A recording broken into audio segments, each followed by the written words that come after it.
started with a mistake, or at least that's what she called it.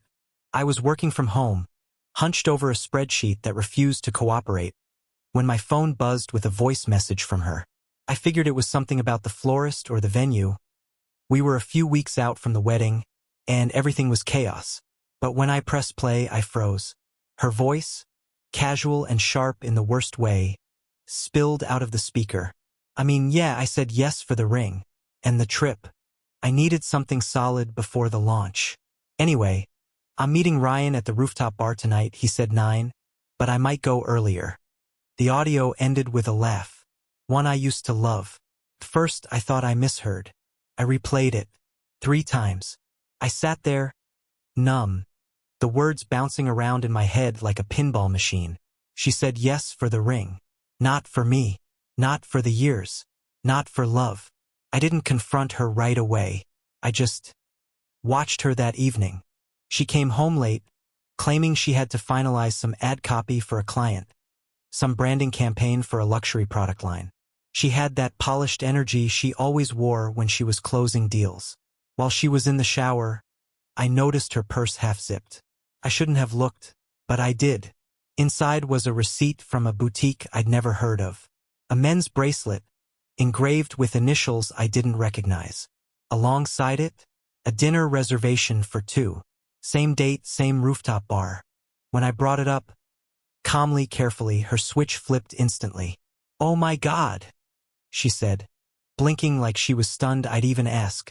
"That was rehearsal audio for the skincare campaign, babe. I was practicing lines with Liza." Seriously? Then came the charm offensive. The story got longer, faster. The dinner? A client meeting. The bracelet? A business gift for a retiring partner. She said Ryan with a confused frown, like she wasn't sure who I meant. Then she got serious. Accused me of being controlling, paranoid, emotional. Said it must be the wedding stress, or maybe I had unresolved issues I hadn't dealt with. Within a few hours, she had called her mom, her cousin, and 2 of our mutual friends.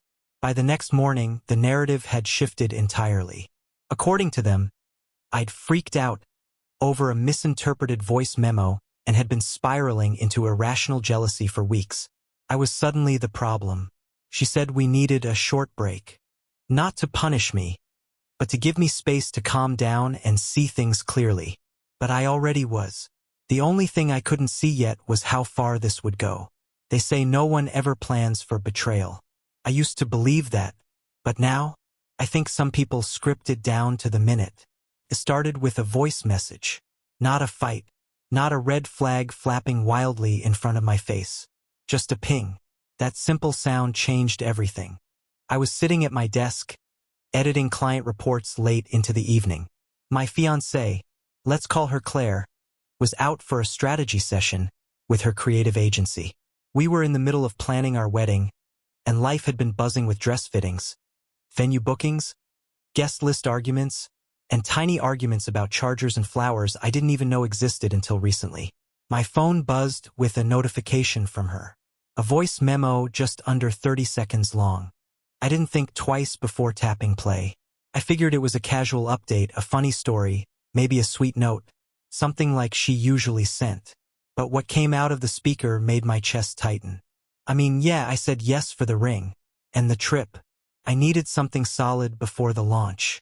Anyway, I'm meeting Ryan at the rooftop bar tonight, he said 9, but I might go earlier. Then silence. And a soft chuckle. That laugh, the one I used to think meant safe. For a second, I honestly believed I'd misheard it.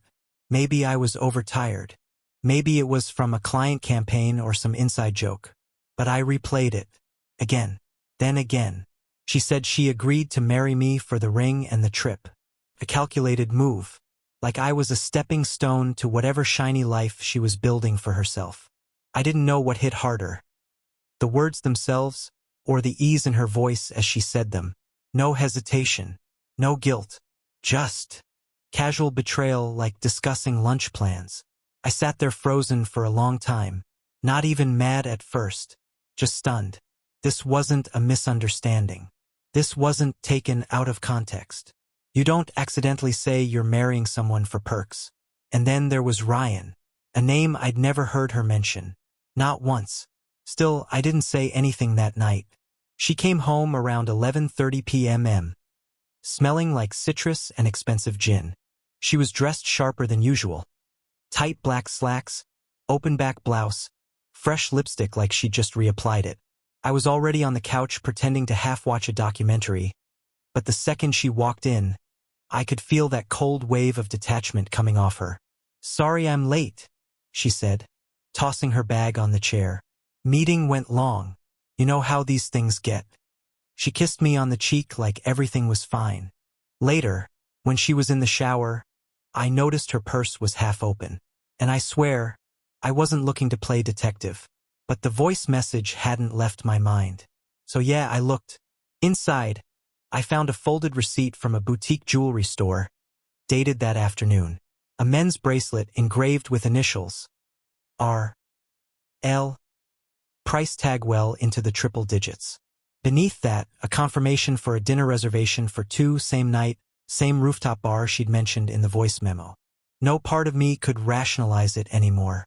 That wasn't for a client. That wasn't a mistake. When she came back into the living room, I asked her, gently, "Hey." I started trying to sound neutral. "What's this bracelet in your bag?" R. L. Doesn't sound like a client name I've heard you mention.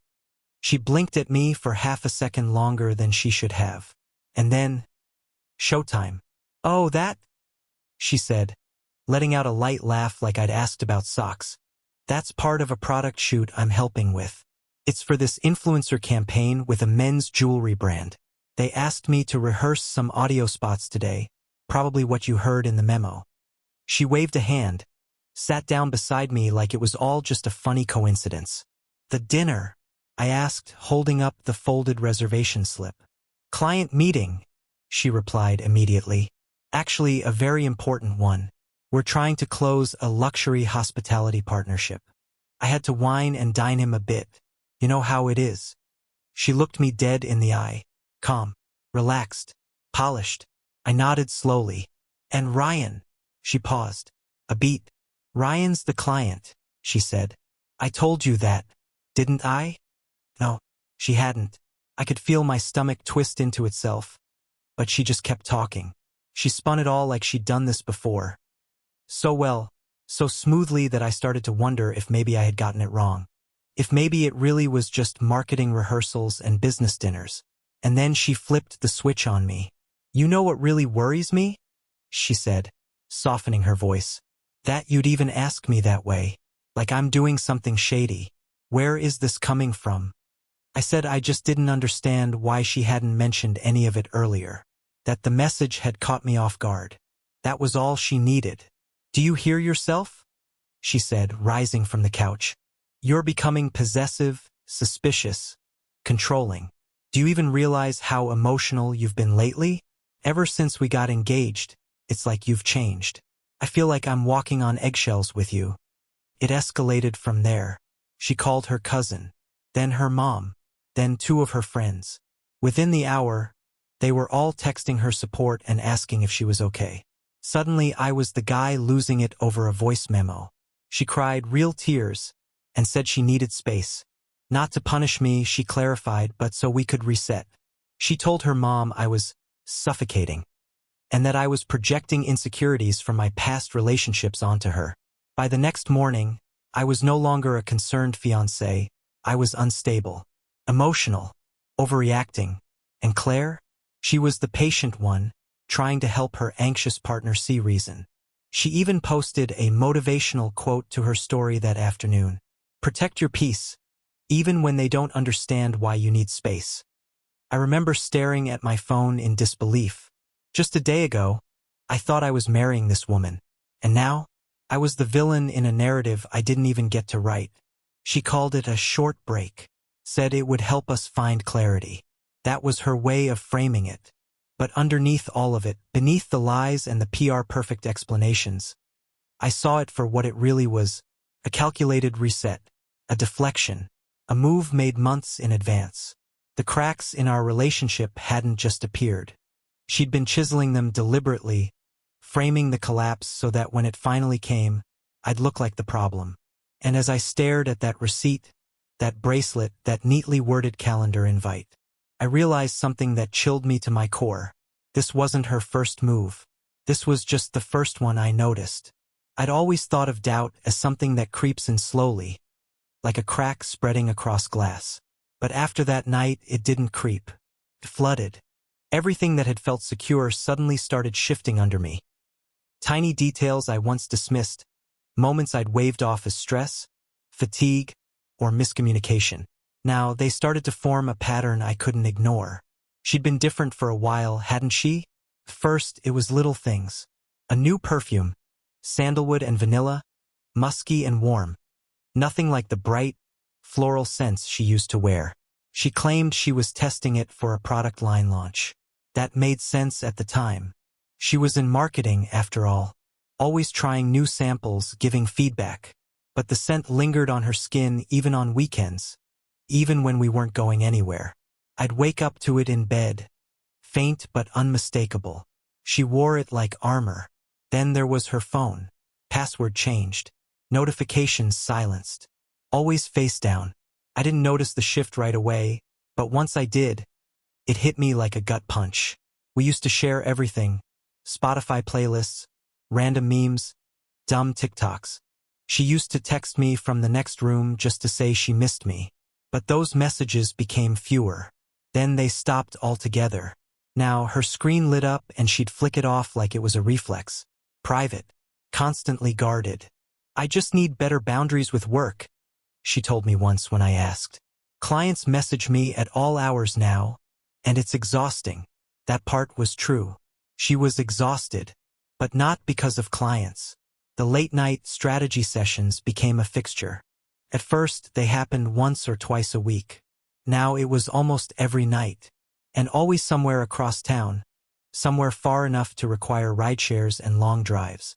She'd come home claiming she was drained, that she'd just spent hours trying to save a campaign or smooth things over with an impossible client. I'd make her tea. She'd barely touch it.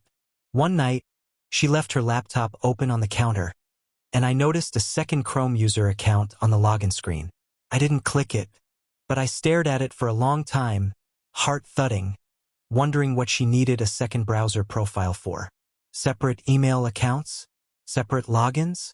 Separate life? Still, I didn't say anything. I kept making excuses for her. For us. I didn't want to be that guy, the one who snoops, the one who jumps to conclusions. I wanted to believe in her. I wanted to believe that the voice memo was a mistake, that Ryan was a fluke, that the space she asked for was really about healing and not about slipping further away. But I was lying to myself, and deep down I knew it.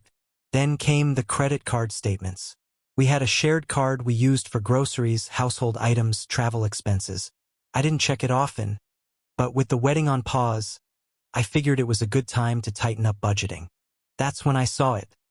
A string of charges I couldn't place. A hotel bar receipt on a Thursday night. 2 bottles of wine from a boutique vineyard we'd never visited. Rideshare logs starting and ending at places she claimed she'd never been near. A high-end spa booking under her name but with a +1 package. All labeled as business development. But she never talked about those meetings. Never shared details or client names. No follow-up. No contracts. That week, I went through my calendar and hers, at least the ones we still shared. I started aligning things. Matching her family visits with her purchases. Comparing the time she said she was working late with the nights the card got hit with boutique dining bills. It all fit together too neatly, like puzzle pieces that had been hidden in plain sight. She wasn't just seeing someone else. She was building a runway. I found a second line on our shared mobile plan.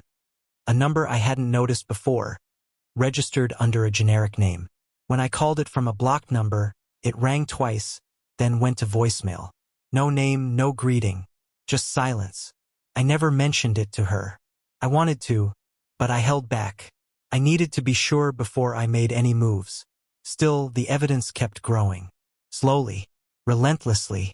Emails that used to sync between our devices suddenly stopped. Our shared cloud folder, which we used to organize travel docs, apartment info, wedding receipts, was still there, but her contributions had vanished. I checked the folder history. The files hadn't been deleted. They'd been moved, transferred to a different directory that I didn't have access to. One night, when she said she was going to her mother's for the weekend, I offered to drive her. Just a small offer. Nothing dramatic. She said no. She got tense, almost defensive.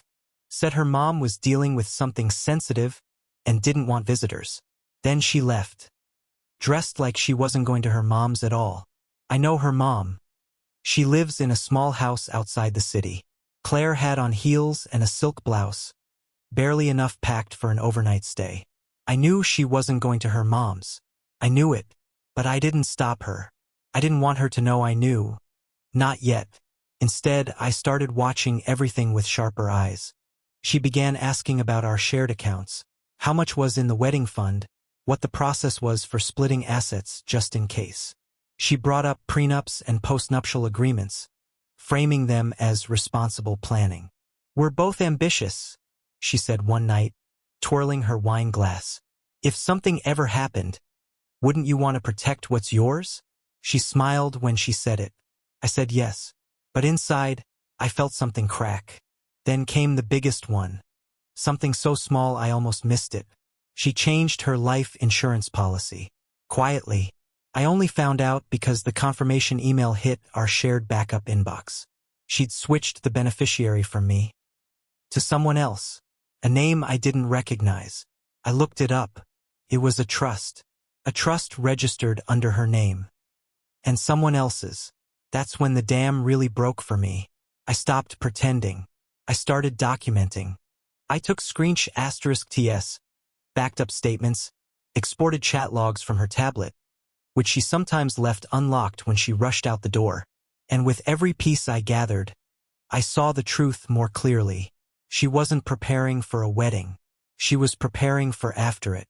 The gifts, the bookings, the changes to policies, the hidden conversations, it was all structured. Not impulsive. Not messy. Not driven by emotion. This was someone who had planned her exit down to the scent she wore, the password she changed, and the silence she *P***nized. She'd already emotionally left. The engagement was just a costume she hadn't taken off yet. And in all of that, between the confusion and the sleepless nights, what hurt most wasn't the cheating. It wasn't the lies. It wasn't even Ryan. It was the realization that while I was planning a future, she was calculating how to leave me with nothing. Every memory, every smile, every long night on the couch planning our lives, now felt scripted, hollow, like I'd been cast in a show I didn't know was fake. I used to look back at photos of us and feel warm. Now I looked at them like crime scene evidence, markers of where the unraveling began. And the worst part? She almost got away with it. There's a strange numbness that sets in when suspicion stops being hypothetical. It's like a switch flips in your head. All the what-ifs you've been torturing yourself with suddenly harden into "this is happening." And you start to see the world differently. I think that's why, when the proof finally landed in my lap, I didn't scream or break anything.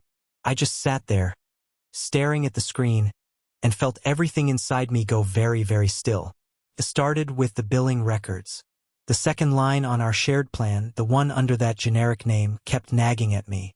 For weeks, I'd been telling myself it was a glitch, some temporary number assigned to a device she was testing for work. But it kept showing up. And it wasn't just active. It was busy.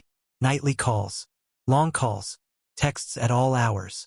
When I lined up the timestamps with her claimed locations, they matched perfectly with her strategy sessions and family visits. I called the number again one afternoon while she was out.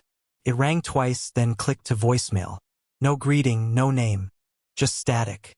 I hung up, stared at my phone for a minute, then dialed again. Same thing. I didn't leave a message. I didn't want to spook her, not yet. That night, I went into our closet to grab a hoodie. My hand brushed against something hard behind her row of hanging dresses. A shoebox. Ordinary, brown, no markings. My heart started pounding before I even opened it, like some part of me already knew what I was about to find.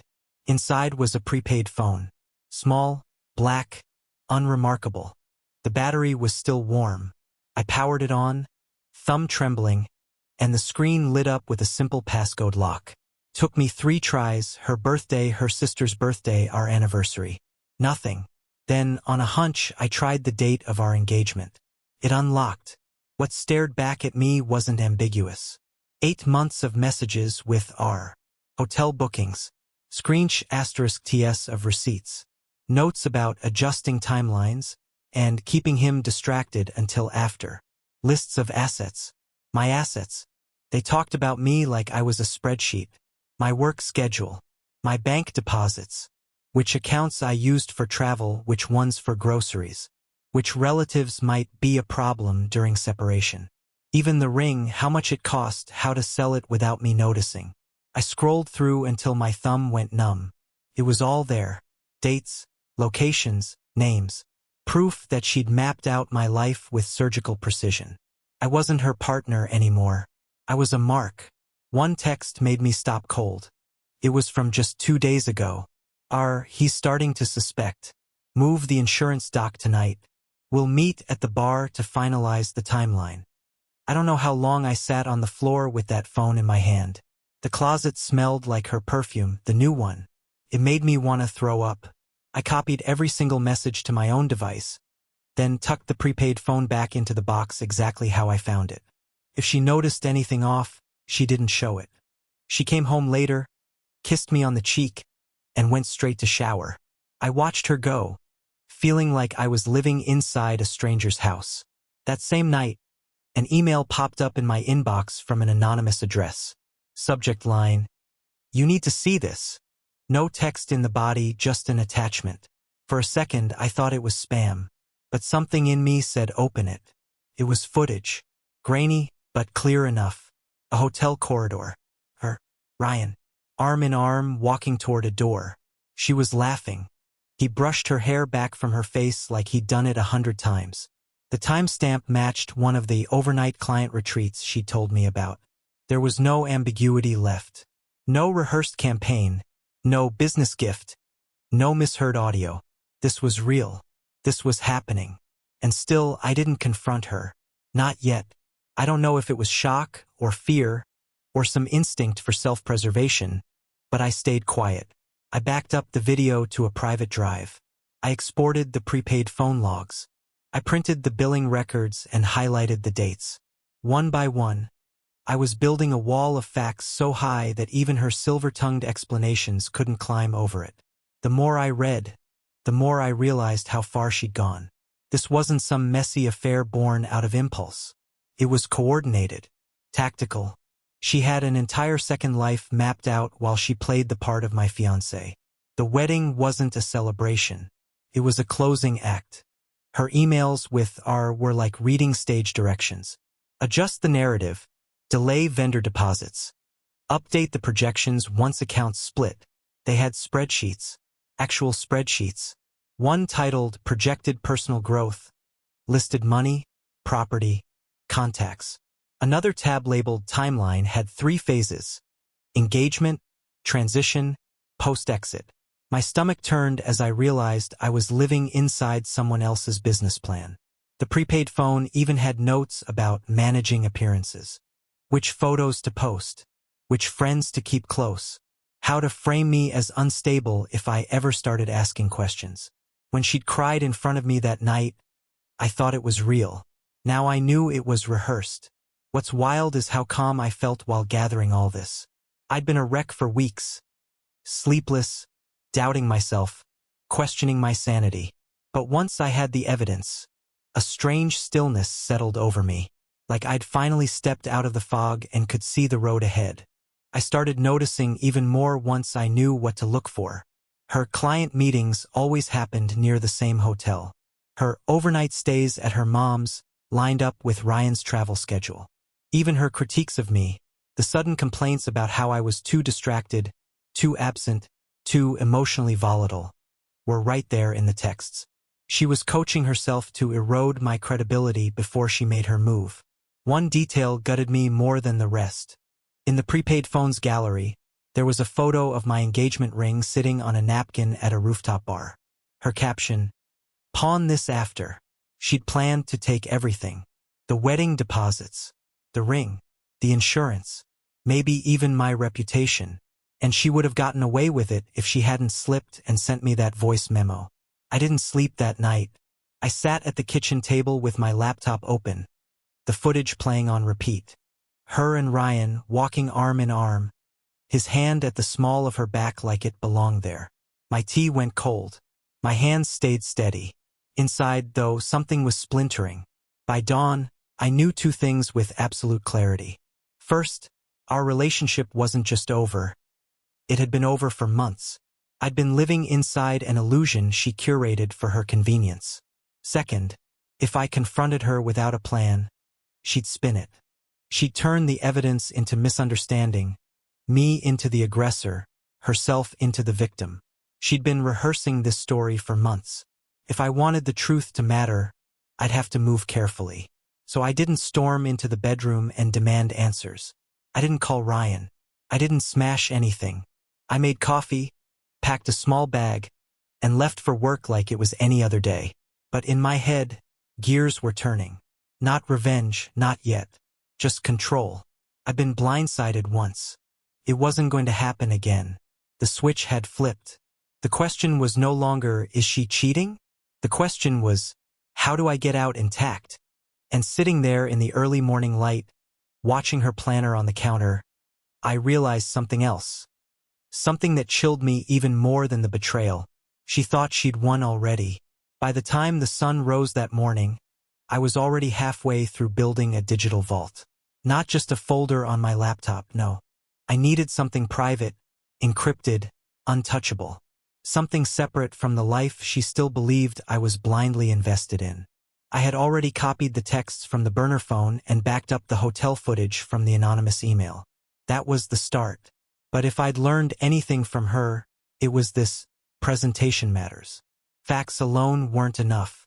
I needed dates, locations, context. I needed a record so complete that even she couldn't talk her way out of it. So I started reconstructing our timeline, not the one I thought we had, but the real one. The one hidden under fake appointments and silent devices. I cross-referenced our calendar with the prepaid phone's activity. Every time she claimed she was visiting her mom or staying late at the office, I lined it up with location data from our phone plan and receipts I pulled from our banking app. GPS pings don't lie. Neither do Uber drop-offs logged at 2:17 a.m. outside boutique hotels. Each transaction, each hotel charge, every deleted email I recovered from the backups. I tagged and dated it all. I didn't need a confrontation. I needed insurance.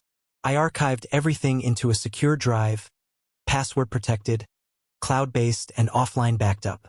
I even created a backup copy on a USB and placed it in a safety deposit box downtown under my name only. I wanted to be ready for anything. Legal, emotional, financial. Next came the money. Our shared savings account had always been Claire's idea. Transparency, she called it. A modern partnership. And to be fair, it had been equal for a while. But I started noticing something in the last few months. Quiet withdrawals labeled as wedding deposits. Except I was the one dealing with the vendors, and no one ever mentioned them to me. So I checked the ledger again. Then I called 3 of the largest vendors, our caterer, venue, and photographer, and asked if they'd received any recent payments under her name. All 3 said the same thing. Not yet. Still waiting on final deposits. Over $12,000 had disappeared in the last 8 weeks. She'd been bleeding our shared savings dry, slowly, carefully, under the pretense of wedding prep. But no one had been paid. That was my last straw. I called the bank and froze the joint account, citing suspicious activity.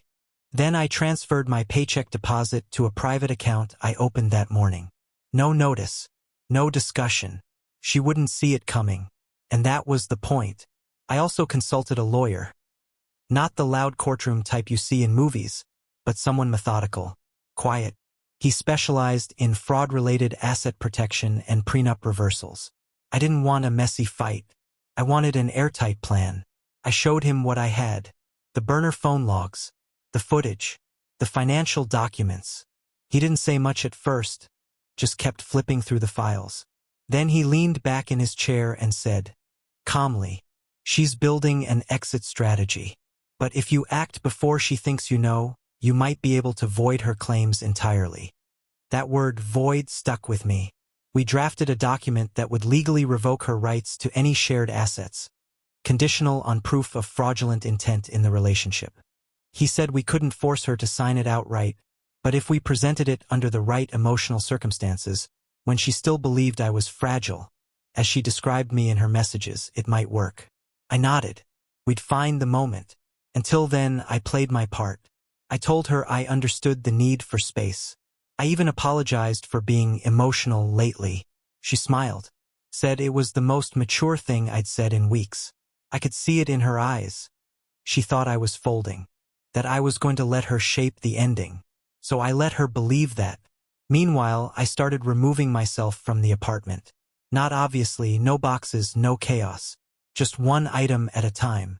My birth certificate, my passport, the spare keys, my watch box. Slowly, piece by piece, I extracted my life from our shared home. I made a list of everything I took, documented it in case she tried to claim I'd stolen anything. The apartment was in both our names, so I wasn't violating any lease agreements. But I wanted to leave a clean trail. She played dirty. I played smart. Once the essentials were out, I focused on what to leave behind. The ring came first. I placed it in a small velvet box, set carefully on the kitchen counter next to her planner. Not a note, not a post-it, just the symbol of the lie she built everything on, resting in plain sight. I knew she'd see it when she got home. I knew she'd open the planner and find the little blue tab I had slipped in between the pages. A subtle signal. It marked our wedding date. The second item I left behind was the photo. It was the one she used to keep in her office. Us in Seattle, her favorite skyline behind us. I printed a duplicate and tucked it inside the envelope with the legal agreement. On the back of the photo, I wrote in plain ink, "This isn't who I thought you were." That was all. No threats, no anger, just the truth. When I finally stepped out of the apartment for the last time, I didn't slam the door. I didn't even lock it. She had her own key. I just pulled it shut behind me and walked away. From the outside, everything still looked perfect. No signs of upheaval. No screaming matches. No furniture dragged into the hallway. But the entire foundation was already gone. I notified our vendors one by one. Told them we were postponing indefinitely. Cited personal reasons. I didn't mention her name. I didn't need to. Most of them had seen enough couples fall apart at the last minute to know when something was beyond repair.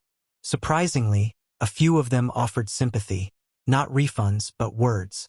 One coordinator even said, "You're not the first to go through this. You won't be the last. Better to find out now than later." I nodded, even though my throat felt like it was closing.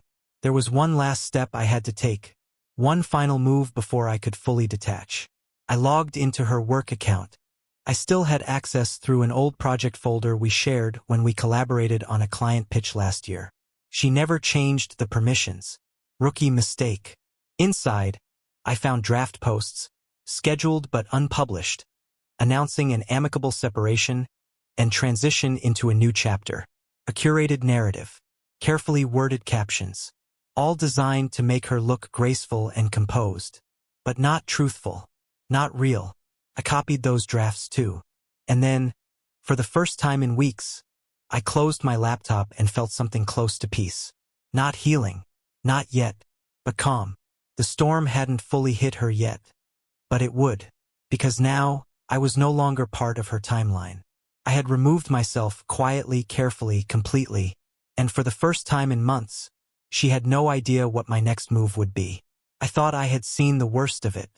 After the burner phone, the surveillance footage, and the spreadsheet mapping out my life like a hostile acquisition, I truly believed I'd uncovered everything.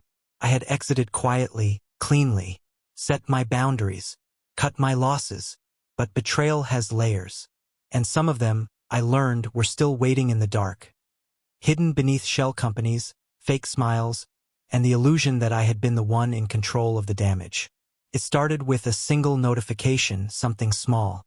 My financial institution flagged an attempted login from an unrecognized device. The IP pinged from a co-working space across town. One Claire used to mention casually when she said she needed neutral ground for creative meetings. I had two-factor authentication, so the attempt failed, but it got my attention. The name on the login attempt was listed as RC Studio Access. That name struck something. I dug back into the burner phone archives. In one of the older texts, Ryan had sent a message that said, "Make sure RC is officially listed as co-founder before the launch. We can't risk any ties back to him during the transition." I didn't catch it before. Back then, I thought RC was just an internal note for an account or placeholder. But now I knew what I was looking for. I started with public records, business filings, licensing databases, anything available at the state level. And there it was. A newly registered LLC filed under the name RC Collective Media, LLC, incorporated less than 2 months before our engagement. The listed primary partners were Claire's sister, Elise, and an individual named Ryan Coulter. Ryan, her client, the man from the rooftop bar, the one with his hand on her waist in the hotel footage, the same guy whose initials are L were engraved on that bracelet in her purse. Turns out the L was just part of a longer middle name. The dots connected faster than I could process them. But what really gutted me was who funded the company. One of the founding capital injections had come from a shared asset pool, tied to a bank account Claire and I had created to consolidate wedding expenses. The same account she had quietly siphoned money from. She used our wedding fund to seed a business with her affair partner. And not just a business. A startup with media ambitions, branding language, and a slick draft website I found hidden behind a coming soon page. The concept: a lifestyle platform about personal reinvention and elevating narratives. You know, the kind of vague self-help, hustle culture jargon that sounds empowering until you realize it's designed to erase pasts and people. I found a spreadsheet in the source code directory, casually titled Projected Personal Growth. It read more like a war plan. There were 3 columns: financials, social equity, and reputation metrics. Beneath financials were line items including post-split capital liquidity, asset redistribution potential, and brand reactivation timeline. Next to that, under social equity, were subtler things.